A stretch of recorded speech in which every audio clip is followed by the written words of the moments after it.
Assalamualaikum warahmatullahi wabarakatuh. Hai semuanya, selamat datang di podcast Rana. Jadi, di video pertama aku ini, aku sudah bersama penulis yang tulisannya itu sudah dibaca lebih dari 1 juta orang. Dia ini seorang penulis di Wattpad, username-nya itu Bluzah. Langsung aja kali ya, kita kenalan sama siapa sih orang di balik nama Bluzah ini. Hai, Halo semuanya, halo Rana. boleh perkenalkan diri kamu dulu nggak? Siapa sih di balik Bluzah ini aslinya gitu? Boleh. Halo teman-teman, namaku Sofa Nurhaliza. Aku seorang mahasiswa Universitas Pamulang yang saat ini sedang berkuliah di semester 6. Oke, berarti Sofa Nurhalizah. Aku bisa panggilnya siapa nih? Boleh dipanggil Sofa, biasanya gitu. Oke, aku langsung aja tanya, gimana sih kamu awalnya bisa punya ide untuk nulis nih di Wattpad sampai akhirnya tulisan kamu itu tembus 1 juta views, bahkan lebih kayaknya sekarang ya?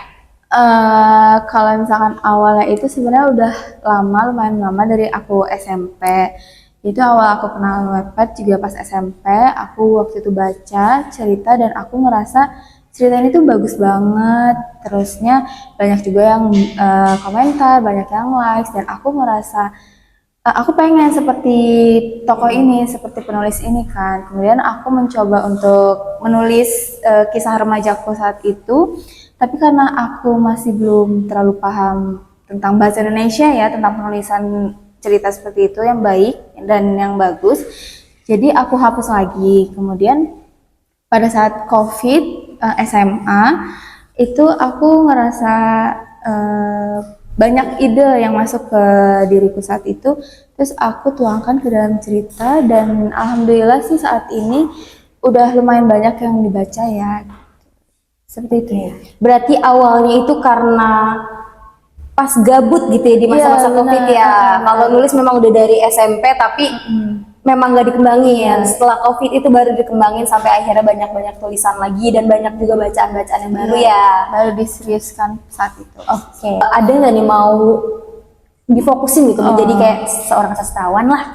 Kalau misalkan seorang sastrawan, menurutku aku masih belum mampu lah ya sampai ke sana. Tapi kalau misalkan untuk konsisten nulis, aku sih pengen banget ya jadi penulis gitu, jadi penulis yang benar-benar punya banyak buku gitu. Mau ngomong tadi soal sastrawan ya, kalau Kak Sofa ini kan memang masih belum ya, mungkin masih mau iseng-iseng nulis aja Iya, gitu benar. sambil mengembangkan bakatnya.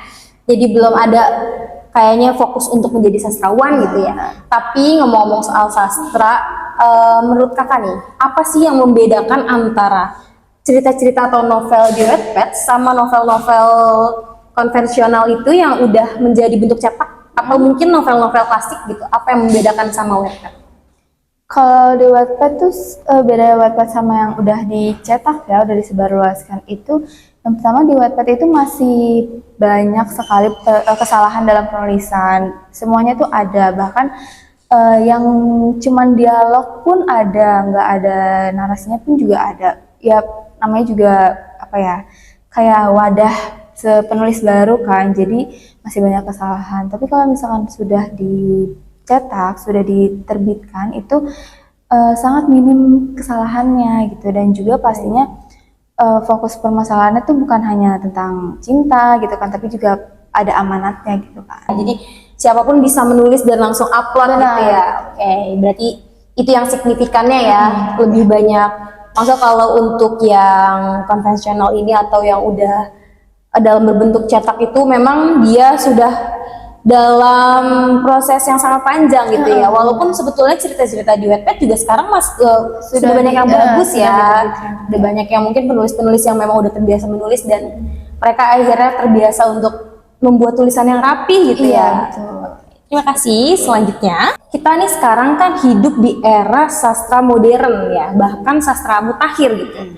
Menurut kamu, apa sih yang membedakan sastra di era kita sekarang ini sama sastra yang sudah lampau gitu? Apa sih ciri khasnya gitu di sastra yang sekarang nih menurut kamu aja?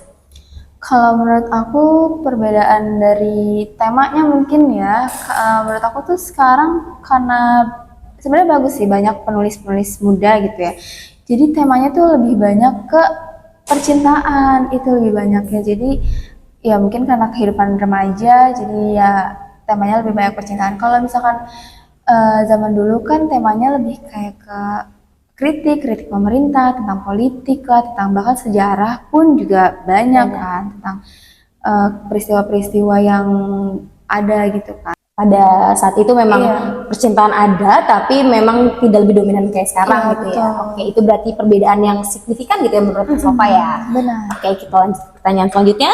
Jadi di tengah dominasi media sosial ini atau banyaknya platform-platform yang ada, fungsi sastra sendiri itu sudah bergeser nih kan. Dari yang tadinya menjadi kritik sosial, sekarang tuh paling orang ya cuma untuk sekedar healing atau ya hiburan-hiburan aja gitu. Itu tuh menurut kamu apakah memang seperti itu? Kalau misalkan menurut aku mungkin karena apa ya?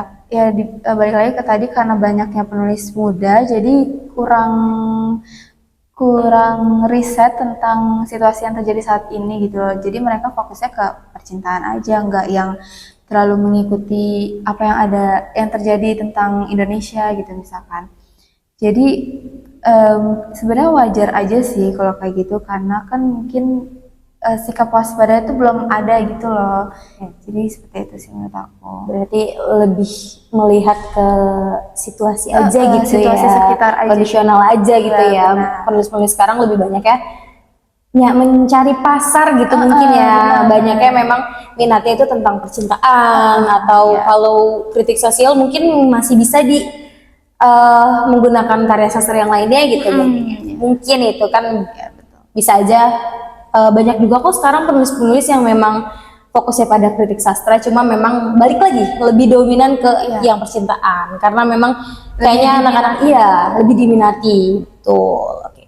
Kita lanjut ke pertanyaan selanjutnya ya Kak. Untuk pertanyaan selanjutnya, apakah Kak Sofa ini melihat cerita-cerita Wattpad itu bisa masuk ke ruang akademik atau sekolah gitu? Misalnya kayak menjadi bahan bacaan alternatif itu selain buku-buku yang ada atau buku-buku cetak pelajaran gitu? Kalau menurut aku sih sebenarnya bisa, cuman tergantung temanya itu apa gitu. Karena kan kalau misalkan udah masuk ke ruang akademik itu ya itu pasti harus yang apa ya, ada amanatnya, ada manfaatnya gitu kan. Nggak cuma sekedar sebagai hiburan aja, tapi juga harus istilahnya berbobot lah ya gitu, biar supaya siswa ini dapat wawasan juga gitu, nggak cuman sekedar hiburan. Menurut aku sebenarnya bisa sih, cuman tergantung dilihat lagi temanya gimana. Oke, berarti kalau untuk masuk ke dalam buku ajar itu masih belum ya, karena mungkin bisa, tapi harusnya yang memang isinya tuh berbobot gitu ya, memang sudah ada amanatnya, alur ceritanya juga rapi seperti itu ya. Oke. Sebetulnya aku masih banyak banget nih pertanyaan untuk Kak Sofa, tapi mungkin kita terhalang sama durasi kali ya. Takutnya kalau kepanjangan juga bosen nontonnya gitu.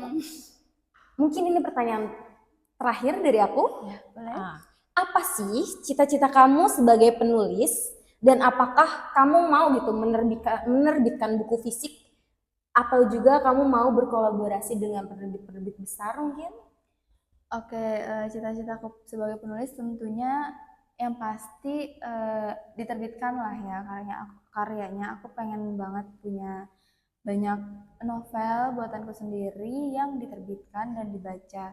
Tapi aku balik lagi aku akan apa ya, akan buat cerita yang bagus dulu gitu karena aku nggak mau pembaca meskipun nggak masuk ke ruang akademik ya, tapi aku nggak mau pembaca nih apa ya, nggak mendapatkan wawasan gitu setelah membaca ceritaku gitu.